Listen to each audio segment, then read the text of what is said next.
नमस्कार। मैं डॉक्टर हनुमंत पवार, शहीद भगत सिंह महाविद्यालय किल्लारी, स्वामी रामानंद तीर्थ मराठवाड़ा विश्वविद्यालय नांदेड़, BA द्वितीय वर्ष, ऐच्छिक हिंदी, सत्र 3, प्रश्न पत्र क्रमांक 6, निबंध तथा कथ्येतर गद्य में आप सभी का स्वागत है। इस प्रश्न पत्र का पहला निबंध हम देख चुके हैं। आज की इस कक्षा में हमें दूसरा निबंध देखना है, लज्जा और ग्लानि। आचार्य रामचंद्र शुक्ल के द्वारा लिखित यह निबंध हिंदी साहित्य के अंतर्गत एक श्रेष्ठ निबंध के रूप में पहचाना जाता है। आचार्य रामचंद्र शुक्ल। आचार्य रामचंद्र शुक्ल, इनका जीवन परिचय हमें देखना है। जिनका जन्म 4 अक्टूबर 1881 बस्ती जिले के अगोना नामक गांव में हुआ, जिनके पिताजी का नाम पंडित चंद्रबली शुक्ल था। इनकी शिक्षा स्कूल में अंग्रेजी तथा घर पर फारसी और उर्दू की पढ़ाई उन्होंने करा दी। मिडिल पास करने के बाद लंदन मिशन स्कूल से फाइनल की परीक्षा इन्होंने उत्तीर्ण करा दी। सन 1904 से लेकर 1908 तक ड्राइंग मास्टर के रूप में इन्होंने नौकरी की, लेकिन आत्मसम्मान की रक्षा के लिए उन्होंने नौकरी से त्यागपत्र दे दिया। इसके पश्चात नागरी प्रचारिणी सभा द्वारा निर्मित हिंदी शब्द सागर पत्रिका का संपादन कार्य करने हेतु वे काशी चले आए। इसी समय काशी हिंदू विश्वविद्यालय के हिंदी विभाग में प्राध्यापक के रूप में उनकी नियुक्ति हुई, जहां पर जीवन के अंत तक वे रहे। शुक्ल जी का व्यक्तित्व एक सरहदी, विनोदी, साहित्य प्रेमी तथा संसार प्रेमी मनुष्य के रूप में वे हिंदी साहित्य में पहचाने जाते हैं। अर्थात हिंदी के एक श्रेष्ठ तथा सफल निबंधकार के रूप में शुक्ल जी का अपना महत्व है। उनके निबंधों की कुछ विशेषताएं हैं। भाषा की प्रौढ़ता, विचारों की क्रमबद्धता, विषयानुकूल उदाहरण, मनोवैज्ञानिक काव्य शास्त्र से संबंधित और समीक्षात्मक निबंधों का इन्होंने लेखन किया है। जहाँ तक उनके रचनाओं का संबंध है, हास्य विनोद या प्रहर्षण उन्होंने लिखा, पृथ्वीराज यह नाटक उन्होंने लिखा, 11 वर्ष का समय यह उनकी कहानी हिंदी की आरंभिक कहानियों में से एक मानी जाती है। उनके निबंध संग्रहों में चिंतामणि भाग 1, 2, विचार विधि यह है, तो उनके कविताओं में भारत और वसंत, मनोहर छटा, वसंत हृदय, मधुर भार, अभिमन्यु वध आदि उनकी प्रमुख कविता संग्रह है। हिंदी साहित्य के अंतर्गत आचार्य रामचंद्र शुक्ल एक समीक्षक तथा एक आलोचक के रूप में पहचाने जाते हैं। हिंदी साहित्य का इतिहास, काव्य के प्राकृतिक दृश्य, गोस्वामी तुलसीदास और लोकधर्म, भारतेंदु हरिश्चंद्र, साधारणीकरण और व्यक्ति वैचित्र्यवाद आदि उनके आलोचनात्मक ग्रंथ माने जाते हैं। आचार्य रामचंद्र शुक्ल भाव मनोविकार संबंधित एक मनोविश्लेषणात्मक निबंधकार है। इन्होंने इस निबंध में मानव मन की गहराई में जाकर मनोविकारों का सूक्ष्म चित्रण किया है। प्रस्तुत लज्जा और ग्लानि इस निबंध में मनुष्य मन के इन दो मनोभावों का सूक्ष्म चित्रण किया है। इस संकल्पना या भाव को शुक्ल जी ने इस प्रकार स्पष्ट किया है। पूरे निबंध को अगर हमें समझना है तो कुछ बिंदुओं को लेकर हमें चर्चा करनी पड़ेगी। प्रस्तुत निबंध में व्यक्त विचार या बिंदु इस प्रकार से है। पहला बिंदु है या पहला मुद्दा है, लेखक लज्जा इस संकल्पना को स्पष्ट करते हुए कहते हैं, लज्जा किसे कहते हैं, और इस संकल्पना तथा भाव को स्पष्ट करते हुए लेखक हमें समझाते हैं कि हम जिन लोगों के बीच में रहते हैं, अपने विषय में उनकी धारणा का जितना ही अधिक ध्यान रखते हैं, उतना ही अधिक प्रतिबंध अपने आचरण पर रखते हैं।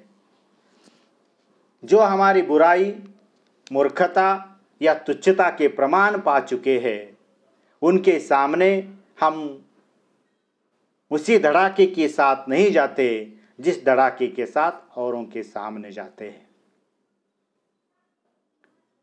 दूसरों के चित्त में अपने विषय में बुरी या तुच्छ धारणा निर्माण होने की आशंका मात्र से हमारे वृत्तियों में जो संकोच होता है, उसकी स्वच्छंदता के विधान जो अनुभव होता है, उसे लज्जा कहते हैं। अर्थात अपने संबंध में दूसरों के मन में बुरी या तुच्छ भावना निर्माण न हो, यह वृत्ति जागृत होकर जो कोई कार्य करने में जो हम संकोच करते हैं और हमारी स्वच्छंदता में जो एक पाबंदी लग जाती है, उसे ही लज्जा कहा जाता है। अर्थात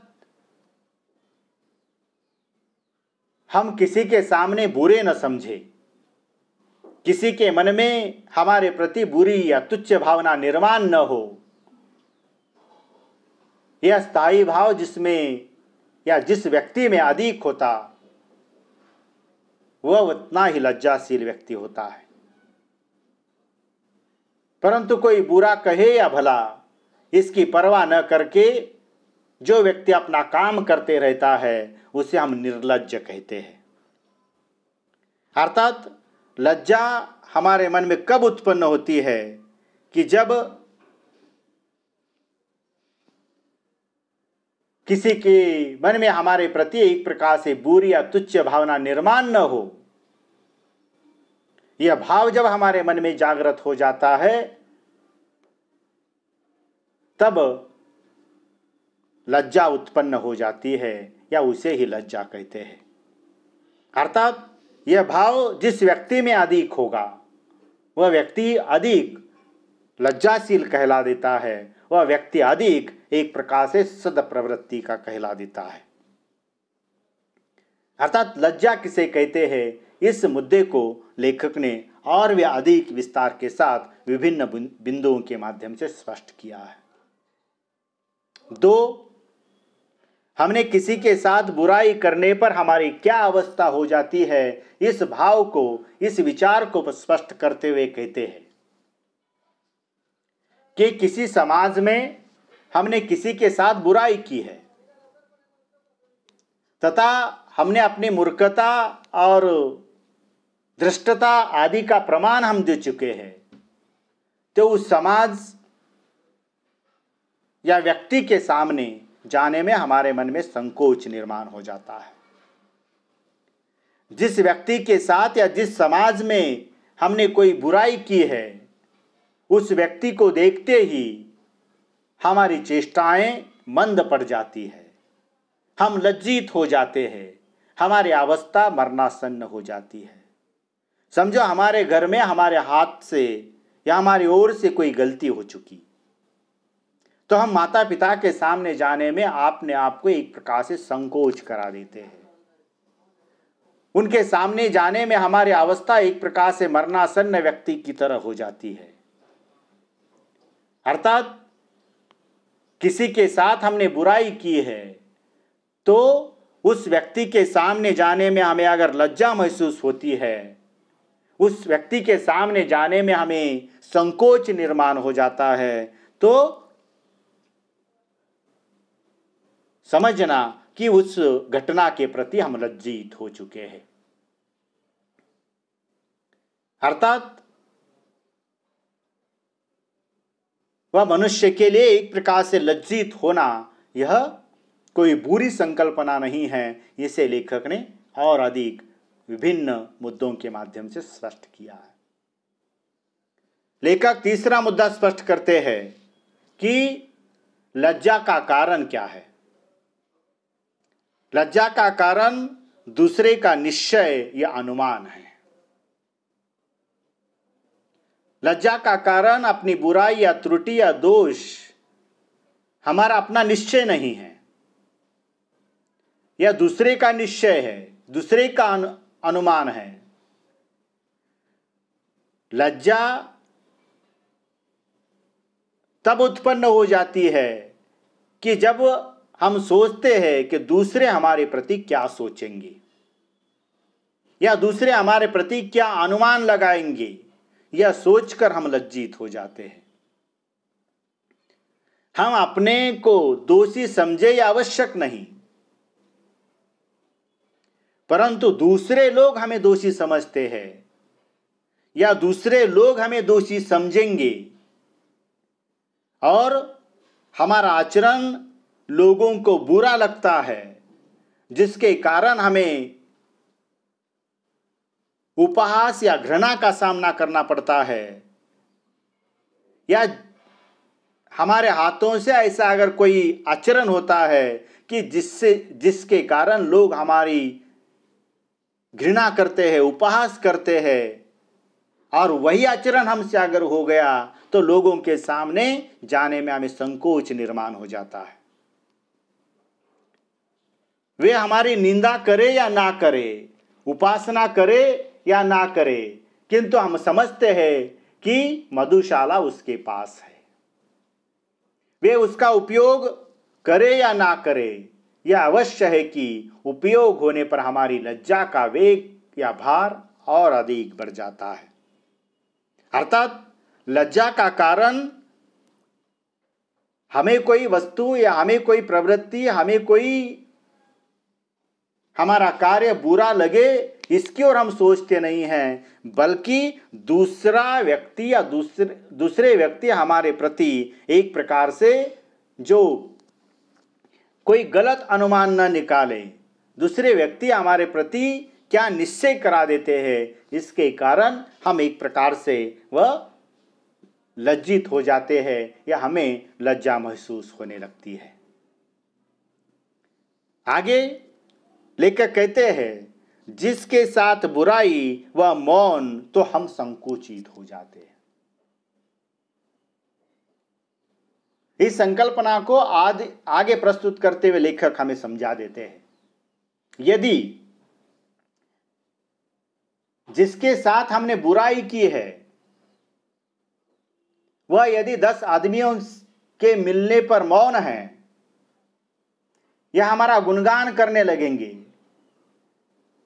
हमसे प्रेम जताने लगेंगे, तो हमारा उपकार करने लगेंगे, तो हम शायद डूबने के लिए चिल्लो भर पानी ढूंढेंगे, हम संकुचित हो जाएंगे। अर्थात किसी के साथ हमने बुराई की है, परंतु उस बुराई के प्रति सामने वाला व्यक्ति कुछ कहता नहीं है, उल्टा हमारा ही गुणगान करता है, हमारे प्रति अगर प्रेम जता देता है, तो हम एक प्रकार से अत्यंत संकुचित भाव हमारे मन में निर्माण हो जाता है। लेखक उदाहरण देते हैं कि वन से लौटने पर राम कैकेयी से मिले। रामायण का प्रसंग उसका उदाहरण देते हैं लेखक कि वन से 14 साल वनवास से लौटने के बाद राम कैकेयी से मिले, और राम ही मिरत कैकेयी हृदय बहुत सकुचानी। पर जब लक्ष्मण कैकेयी से कहे पुनी पुनी मिले, तो लज्जा से वह धस गई होगी। चित्रकूट से जब राम पहले कैकेयी से मिले होंगे, तब उसकी क्या दशा हुई होगी, यह हम कल्पना कर सकते हैं। अर्थात जिस व्यक्ति के साथ हमने बुराई की है, परंतु वही व्यक्ति हमसे अगर अच्छा व्यवहार कर जाता है, तो हम संकुचित हो जाते हैं। हम अपने आप को एक प्रकार से ऐसा लगता है कि हम अपने आप को एक प्रकार से संकोचता हमारे मन में निर्माण हो जाती है। लेखक ने इस संकल्पना को और अधिक स्पष्ट करने के लिए लेखक आगे निंदा के परिणामों का भय यह मुद्दा स्पष्ट करते हैं कि जैसे लेखक कहते हैं, निंदा का भय लज्जा नहीं है, भय ही है। और कई बातों का जिसमें लज्जा भी एक ही है। हमें निंदा का भय है, इसका मतलब है कि उसके परिणामों का भय है। हमें कोई निंदा का भय है समझो, तो उसका मतलब है कि उस निंदा से होने वाले परिणामों का भय है। अपने कुढ़ने, दुखी होने, लज्जित होने, हानि सहने का भय है। अर्थात हमें निंदा का भय होता नहीं। कोई हमारी निंदा कहे या कोई अच्छा ही कहे, इससे हमारा कोई लेना देना नहीं होता, परंतु निंदा के कारण हमें परिणाम भुगतने हैं, उस परिणामों का हम भय होता है। इसीलिए निंदा से बचने के लिए हम लज्जित हो जाते हैं। लेखक ने इस निबंध की दूसरी संकल्पना, ग्लानि किसे कहते हैं, इसे भी अत्यंत विस्तार के साथ समझाया है। लेखक कहते हैं, विशुद्ध लज्जा अपने विषय में दूसरे की भावना पर विचार करने से होती है। सही है ना? कि हमें लज्जा कब होती है कि अपने विषय में दूसरे की भावना पर विचार करते हैं। सामने वाला व्यक्ति क्या सोचेगा, सामने वाला व्यक्ति क्या कहेगा, सामने वाले व्यक्ति के मन में हमारे प्रति क्या भाव निर्माण हो जाएंगे, इसे सोचकर ही हमें लज्जा महसूस हो जाती है। अपनी बुराई, मूर्खता, तुच्छता इत्यादि का एकांत अनुभव करने से हमारी वृत्तियों में जो शैथिल्य आता है उसे ही ग्लानि कहते हैं।